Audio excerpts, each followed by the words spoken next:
वाले जानते हैं कि ये दिल्ली का सुप्रसिद्ध रामलीला मैदान है। यहाँ बचपन से मैं आ रही हूँ। हर साल दशहरे के दिन यहाँ इसी मैदान में रावण के पुतले का दहन होता है। मैं छोटी थी तो अपनी दादी जी इंदिरा जी के साथ आती थी, उनके पैरों के पास जमीन पर बैठ के देखती थी।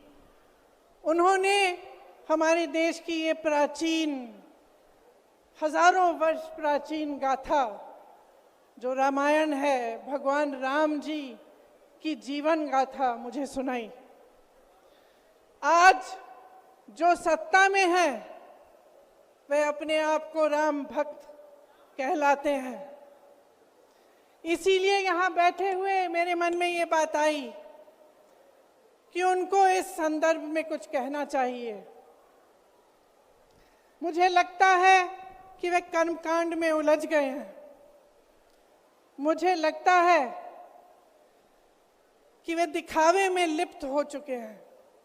इसीलिए मैं आज यहाँ खड़े होकर उन्हें याद दिलाना चाहती हूँ कि वो हजारों वर्ष पुरानी गाथा क्या थी और उसका संदेश क्या था।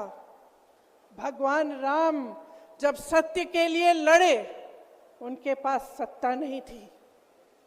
भगवान राम जब सत्य के लिए लड़े, उनके पास संसाधन नहीं थे। उनके पास तो रथ भी नहीं था।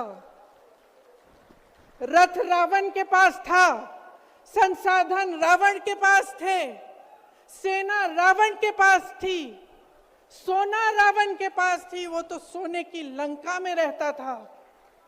भगवान राम के पास सत्य था, आशा थी, आस्था थी, प्रेम था, परोपकार था, विनय था, धीरज था, साहस था और भगवान राम के पास सत्य था।